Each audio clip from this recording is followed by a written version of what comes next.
Welcome to our channel. History of Everything. Today we speak about history of Taiwan. Taiwan, officially the Republic of China, is a country in East Asia. It is located at the junction of the East and South China Seas in the northwestern Pacific Ocean, with the People's Republic of China to the northwest, Japan to the northeast, and the Philippines to the south. The territories controlled by the ROC consist of 168 islands with a combined area of 36,193 square kilometers, 13,974 square miles. The main island of Taiwan, also known as Formosa, has an area of 35,808 square kilometers, 13,826 square miles, with mountain ranges dominating the eastern two-thirds and plains in the western third, where its highly urbanized population is concentrated. The capital, Taipei, forms along with New Taipei City and Keelung the largest metropolitan area. With around 23.9 million inhabitants, Taiwan is among the most densely populated countries.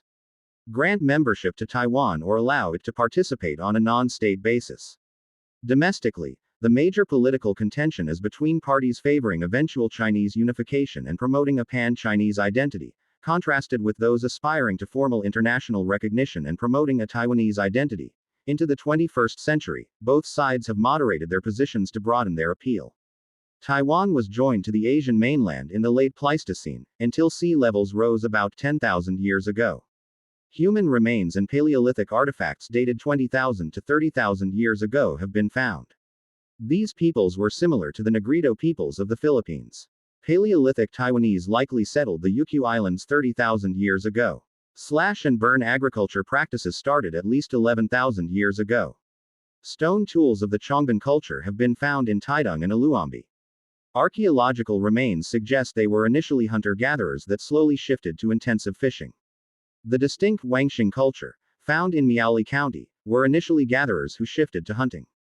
Around 6,000 years ago, Taiwan was settled by farmers of the Dapankeng culture, most likely from what is now southeast China.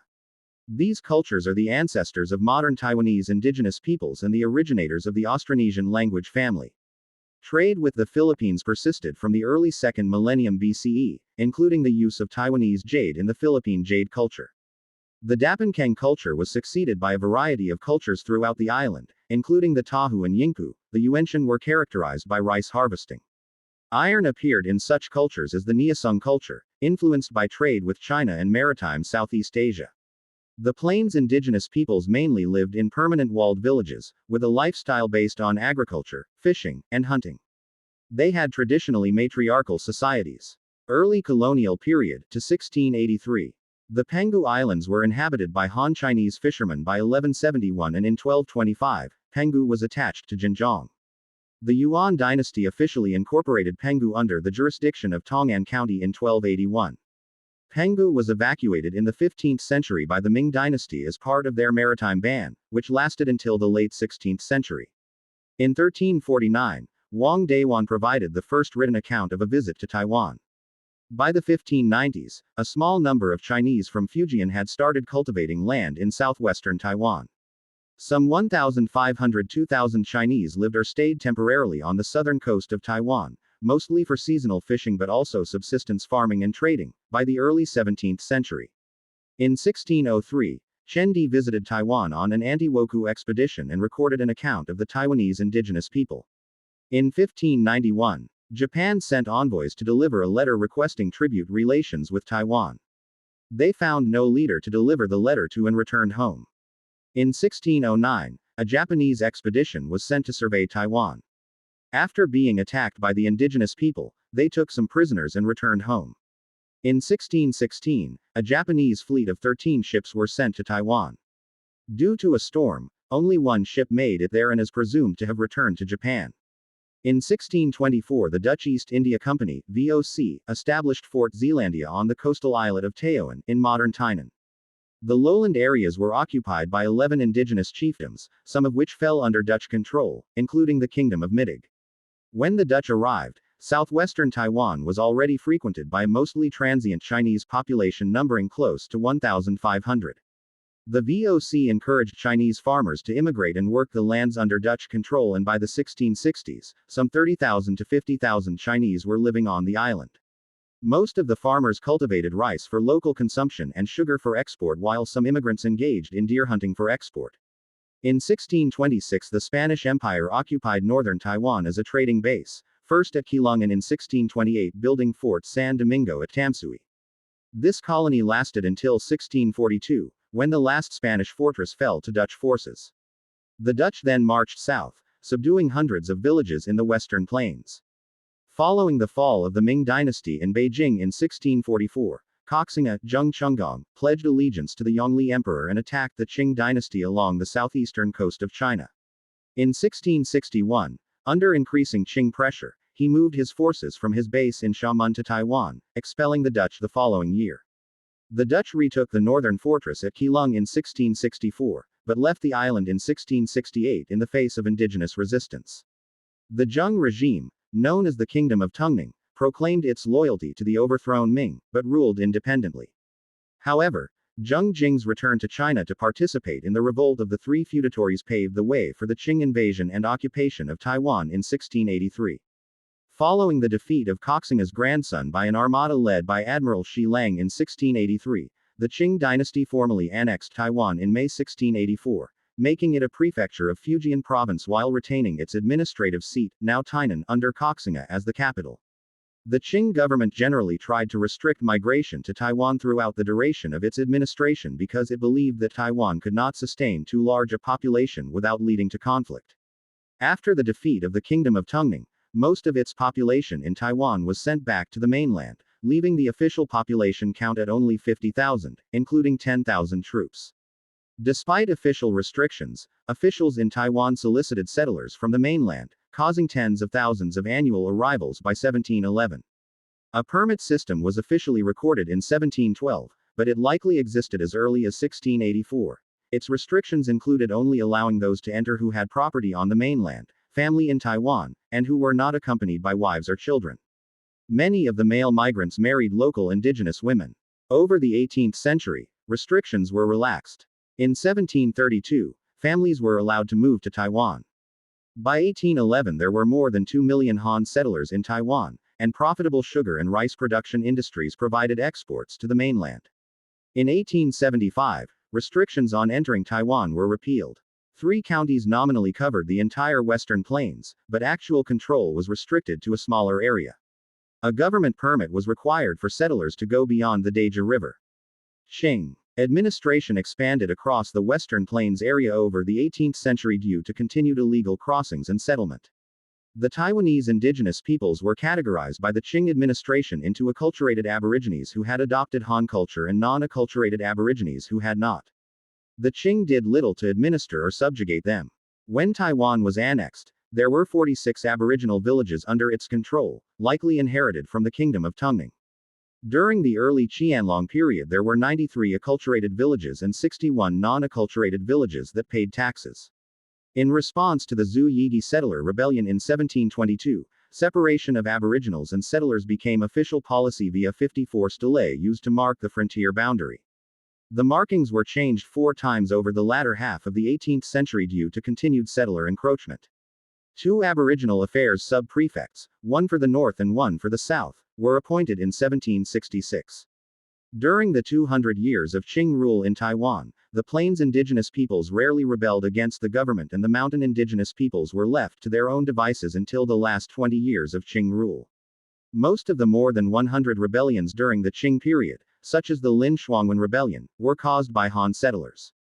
Their frequency was evoked by the common saying, every 3 years an uprising, every 5 years a rebellion, primarily in reference to the period between 1820 and 1850. Many officials stationed in Taiwan called for an active colonization policy over the 19th century. In 1788, Taiwan prefect Yang Tingli supported the efforts of a settler named Wu Sha to claim land held by the Kavalan people. In 1797, Wu Sha was able to recruit settlers with financial support from the local government but was unable to officially register the land. In the early 1800s, local officials convinced the emperor to officially incorporate the area by playing up the issue of piracy if the land was left alone. In 1814, some settlers attempted to colonize central Taiwan by fabricating rights to lease Aboriginal land. They were evicted by government troops 2 years later. Local officials continued to advocate for the colonization of the area but were ignored. The Qing took on a more active colonization policy after 1874 when Japan invaded indigenous territory in southern Taiwan and the Qing government was forced to pay an indemnity for them to leave. The administration of Taiwan was expanded with new prefectures, sub-prefectures, and counties. Mountain roads were constructed to make inner Taiwan more accessible. Restrictions on entering Taiwan were ended in 1875 and agencies for recruiting settlers were established on the mainland, but efforts to promote settlement ended soon after. In 1884, Keelung in northern Taiwan was occupied during the Sino-French War, but the French forces failed to advance any further inland while their victory at Penghu in 1885 resulted in disease and retreat soon afterward as the war ended. Colonization efforts were renewed under Lu Mingchuan. In 1887, Taiwan's status was upgraded to a province. Taipei became the permanent capital in 1893. Lu's efforts to increase revenues on Taiwan's produce were hampered by foreign pressure not to increase levies. A land reform was implemented, increasing revenue which still fell short of expectation. Modern technologies such as electric lighting, a railway, telegraph lines, steamship service, and industrial machinery were introduced under Lu's governance, but several of these projects had mixed results.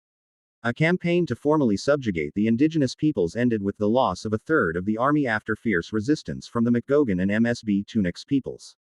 Lu resigned in 1891 due to criticism of these costly projects. By the end of the Qing period, the Western Plains were fully developed as farmland with about 2.5 million Chinese settlers. The mountainous areas were still largely autonomous under the control of indigenous peoples. Indigenous land loss under the Qing occurred at a relatively slow pace due to the absence of state-sponsored land deprivation for the majority of Qing rule. Following the Qing defeat in the First Sino-Japanese War, 1894-1895, Taiwan, its associated islands, and the Penghu archipelago were ceded to Japan by the Treaty of Shimonoseki. Inhabitants wishing to remain Qing subjects had to move to mainland China within a 2-year grace period, which few saw as feasible. Estimates say around 4,000 to 6,000 departed before the expiration of the grace period, and 200,000 to 300,000 followed during the subsequent disorder. On the 25th of May 1895, a group of pro-Qing high officials proclaimed the Republic of Formosa to resist impending Japanese rule. Japanese forces entered the capital at Tainan and quelled this resistance on the 21st of October 1895. About 6,000 inhabitants died in the initial fighting and some 14,000 died in the first year of Japanese rule. Another 12,000 bandit rebels were killed from 1898 to 1902. Subsequent rebellions against the Japanese, the Beipu Uprising of 1907, the Tepani Incident of 1915, and the Musha Incident of 1930, were unsuccessful but demonstrated opposition to Japanese rule. The colonial period was instrumental to the industrialization of the island, with its expansion of railways and other transport networks, the building of an extensive sanitation system, the establishment of a formal education system, and an end to the practice of headhunting. The resources of Taiwan were used to aid the development of Japan. The production of cash crops such as sugar greatly increased, and large areas were therefore diverted from the production of rice. By 1939, Taiwan was the 7th greatest sugar producer in the world. The Han and indigenous populations were classified as second- and third-class citizens, and many prestigious government and business positions were closed to them. After suppressing Han guerrillas in the first decade of their rule, Japanese authorities engaged in bloody campaigns against the indigenous people residing in mountainous regions, culminating in the Musha Incident of 1930.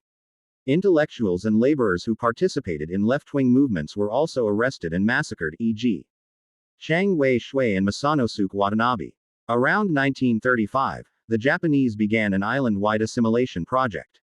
Chinese-language newspapers and curriculums were abolished. Taiwanese music and theater were outlawed. A national Shinto religion was promoted in parallel with the suppression of traditional Taiwanese beliefs.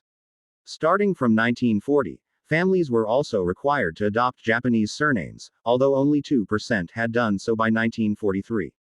By 1938, 309,000 Japanese were residing in Taiwan.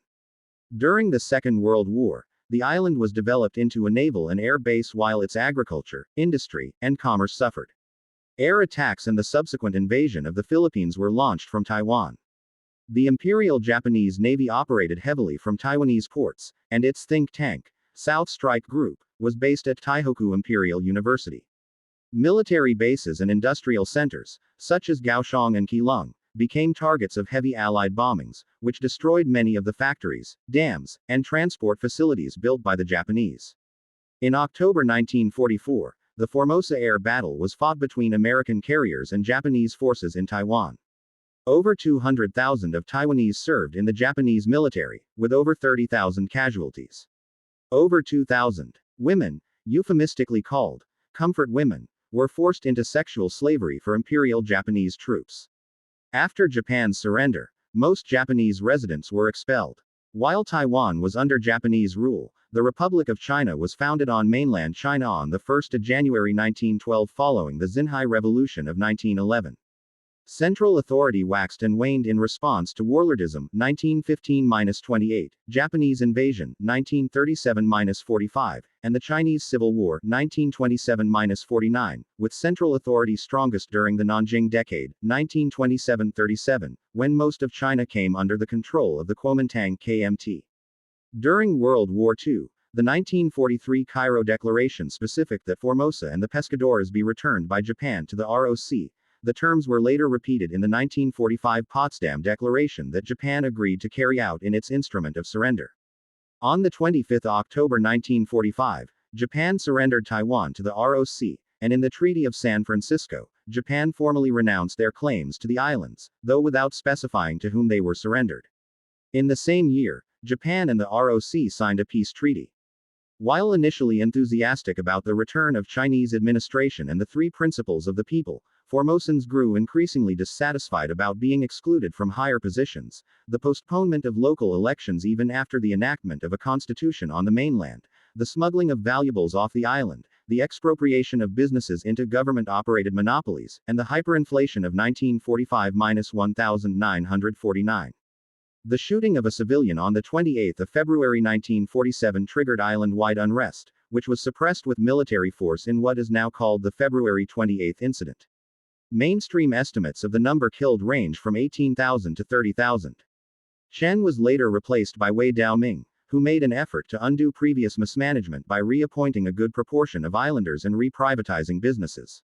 After the end of World War II, the Chinese Civil War resumed. A series of Chinese communist offensives in 1949 led to the capture of its capital Nanjing on the 23rd of April and the subsequent defeat of the nationalists on the mainland. The Communists founded the People's Republic of China on the 1st of October. On the 7th of December 1949, Chiang Kai-shek evacuated his nationalist government to Taiwan and made Taipei the temporary capital of the ROC. Some 2 million people, mainly soldiers, members of the ruling Kuomintang and intellectual and business elites, were evacuated to Taiwan, adding to the earlier population of approximately 6 million. These people and their descendants became known in Taiwan as Weisheng Ren. The ROC government took to Taipei many national treasures and much of China's gold and foreign currency reserves. Most of the gold was used to pay soldiers' salaries, with some used to issue the new Taiwan dollar, part of a price stabilization program to slow inflation in Taiwan. After losing control of mainland China in 1949, the ROC retained control of Taiwan and Penghu, Taiwan, ROC, parts of Fujian, ROC, specifically Kinmen, Wukcho, now part of Kinmen, and the Matsu Islands and 2 major islands in the South China Sea. The ROC also briefly retained control of the entirety of Hainan, parts of Zhejiang, Chekiang, specifically the Dachan Islands and Yijiangshan Islands, and portions of Tibet, Qinghai, Xinjiang and Yunnan. The Communists captured Hainan in 1950, captured the Dachan Islands and Yijiangshan Islands during the First Taiwan Strait Crisis in 1955 and defeated the ROC revolts in northwest China in 1958. ROC forces entered Burma and Thailand in the 1950s and were defeated by Communists in 1961. Since losing control of mainland China, the Kuomintang continued to claim sovereignty over all of China, which it defined to include mainland China, including Tibet, Taiwan, including Penghu, Outer Mongolia, and other minor territories. Martial law, declared on Taiwan in May 1949, continued to be in effect until 1987, and was used to suppress political opposition. During the White Terror, as the period is known, 140,000 people were imprisoned or executed for being perceived as anti-KMT or pro-communist. Many citizens were arrested, tortured, imprisoned or executed for their real or perceived link to the Chinese Communist Party. Since these people were mainly from the intellectual and social elite, an entire generation of political and social leaders was destroyed. Following the eruption of the Korean War, U.S. President Harry S. Truman dispatched the United States Seventh Fleet into the Taiwan Strait to prevent hostilities between the ROC and the PRC. The United States also passed the Sino-American Mutual Defense Treaty and the Formosa Resolution of 1955, granting substantial foreign aid to the KMT regime between 1951 and 1965. The U.S. foreign aid stabilized prices in Taiwan by 1952. The KMT government instituted many laws and land reforms that it had never effectively enacted on mainland China. Economic development was encouraged by American aid and programs such as the Joint Commission on Rural Reconstruction, which turned the agricultural sector into the basis for later growth. Under the combined stimulus of the land reform and the agricultural development programs, agricultural production increased at an average annual rate of 4% from 1952 to 1959.